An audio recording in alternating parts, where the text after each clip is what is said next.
Hi Aries, welcome po sa ating channel. At ito ay inyong second half of March Gabay Tarot reading from March 16 to 31, 2024. 16 days gabay.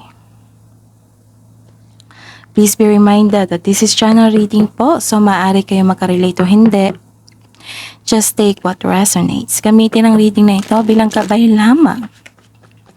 Balik po kayo dito bukas para sa ating daily Gabay Tarot reading.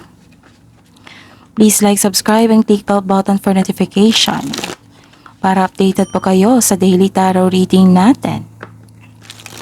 Para po sa gusto magpa-reading, maaari nyo pong makuhang link na sa description box po ito. Message nyo lang po ako sa messenger. Maraming salamat po.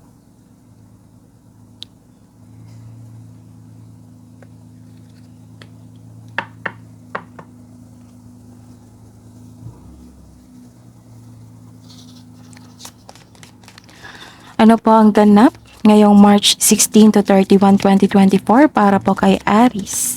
Spirits Guide.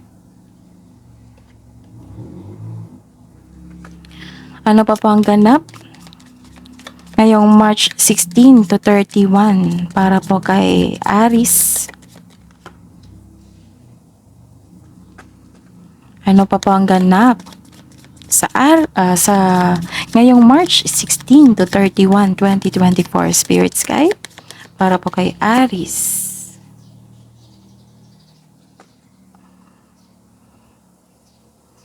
Okay, Aries.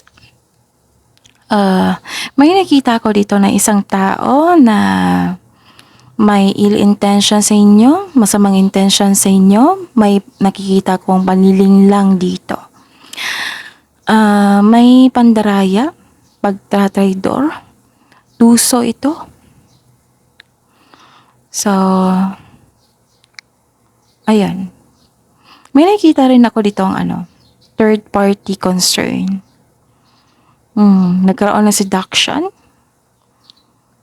So, mag-ingat kayo ha kasi may nakita kong distraction dito. Meaning to say, nagkaroon ng pagsisinungaling. Nagkaroon ng danger. Okay, so may darating na mensahe, news, balita, unexpected message, pwedeng information.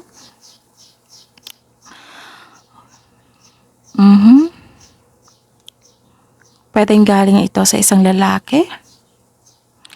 Okay, so may sitwasyon dito na you are decided to move forward. And may nakita ako dito na may pagtatagpo or meeting. May nakita ako nag-uusap na siblings dito. Nag-uusap, may chismis. Direct or long distance communication.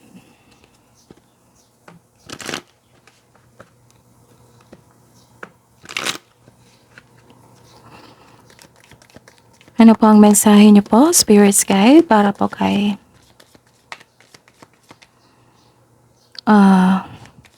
Aries ngayong March 16 to 31, 2024. Get the big picture. Naghahanap pa ng solusyon. Pwede ding sagot.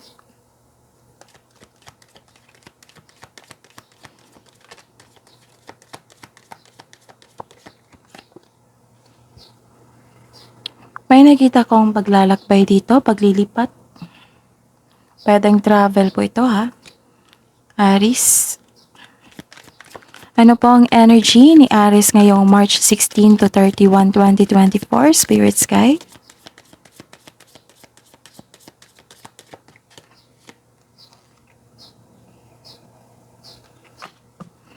Clarification po sa card na ito.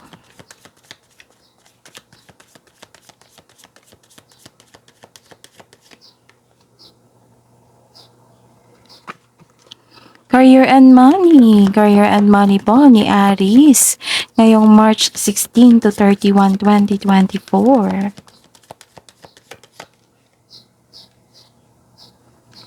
Clarification po sa card na ito.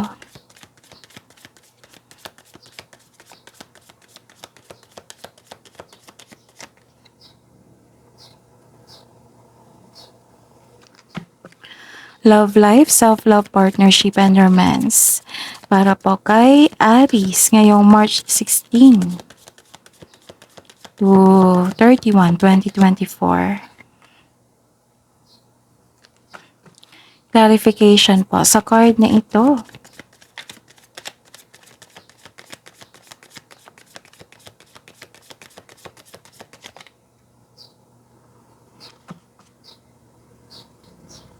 Okay. Aries, ngayong March 16 to 31, 2024. Some of you feeling trapped ngayon. Nagkaroon ng restriction? Stuck ka sa sitwasyon mo ngayon? Nakatali ka sa isang bagay o tao at ikaw ay nahihirapan? Anong nangyari, Aries? Ilan sa inyo nagkakasakit or na-stress kasi hindi ka lumaban? Nakaramdam ka ngayon na nakakulong ka sa isang sitwasyon na hindi naaayon sa inyong landas. Alam mo na dapat palayain mo na yung sarili mo. Ngunit hindi ka sigurado kung paano. Humingi ng tulong. Kung sa tingin mo, naiipit ka na. This card asks you to change something para ikaw ay makawala at makahinga. This card asks you to step forward towards to your goal. Trust yourself and be patient. Ang prosesong ito ay nangailangan ng pasensya at tiyaga. Ngunit nakikita ko dito ngunit magagawa mo ito. Nagkaroon ng movement and transition. So this is the connection of your cards here and here.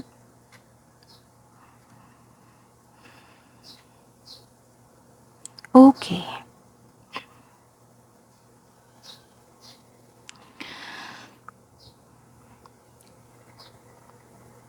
Nahihirapan talaga. Nakikita ko dito nahihirapan kayo. Nagkaroon ng hopelessness, despair. Pero tinutulungan mo yung sarili mo to move forward. Nakikita ko dito na nag-decide kayo na ayaw nyo na mag-overthink. Kinakaya nyo ang sitwasyon. Sa career and money nyo po, nagkaroon po ng paninindigan, defensiveness. May ganap na challenge or struggle, pero buong tapang mo itong harapin. Katapangan at kumpiyansa sa gitna ng anumang klaseng atake. May ganap na pinagtanggol mo yung kaibigan mo or kasamahan mo laban sa iba. Ang pagtutok sa problema, sabi po ng card dito na ang pagtutok sa problema ay magdudulot sa iyo ng pagtigil. May ganap na negotiation dito. May ganap na negotiation for a raise ng allowance, sweldo o contract. Yes, magkakaroon ng successful agreement. Challenges may arise in your career, pero temporary lang po ito. So, kailangan dito ng pagpaplano at estratehiya. Okay. At,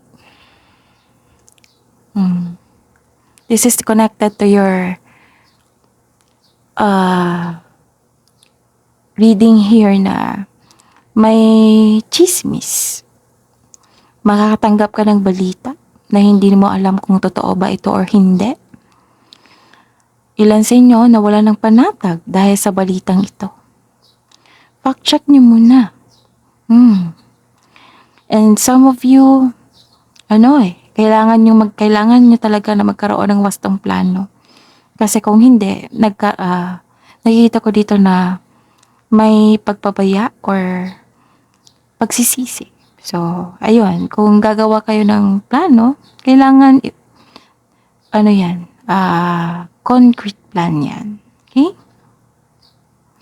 And may concern kayo sa isang tao na immature or kumikilos na isa na parang bata, nagrereklamo sa kanyang trabaho, sa kanyang responsibilidad.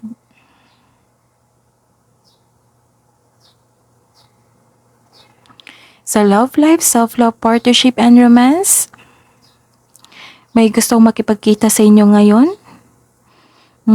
As in now na? This is your past person na nakarealize at gustong humingi ng tawad. Pwedeng kayo ito or ang inyong past person. May nakikita rin akong hindi ka kontento sa inyong relasyon.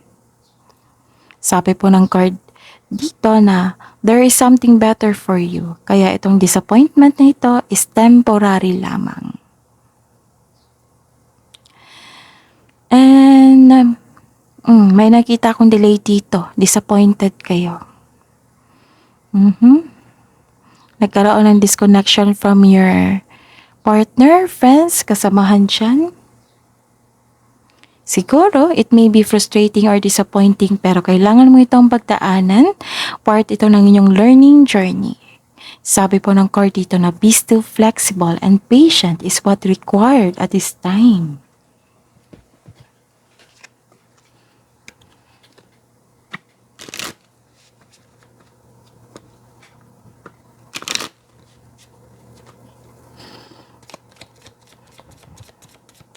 Advice po para po kay Aries ngayong March 16 to 31, 2024.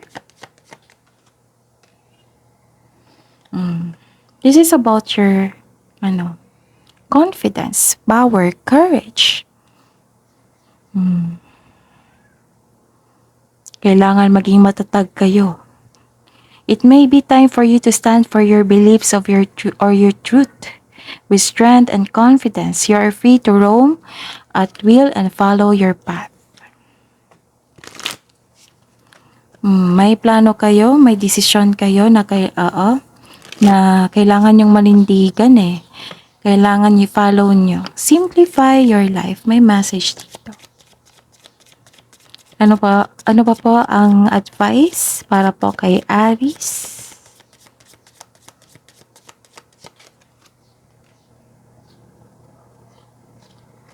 You're becoming encouraged to develop balance between independence and time of togetherness. This is also indicates that you would greatly benefit from a profound journey of self-discovery. Learn to enjoy time spent with yourself. Wow! So, may paglalakbay, pagbabago, may gagawin kayo.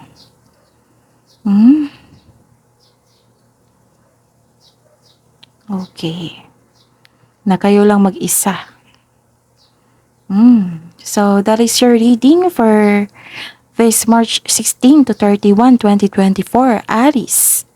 Please like, subscribe, and click bell button for notification para updated po kayo sa daily tarot reading natin. Maraming salamat po.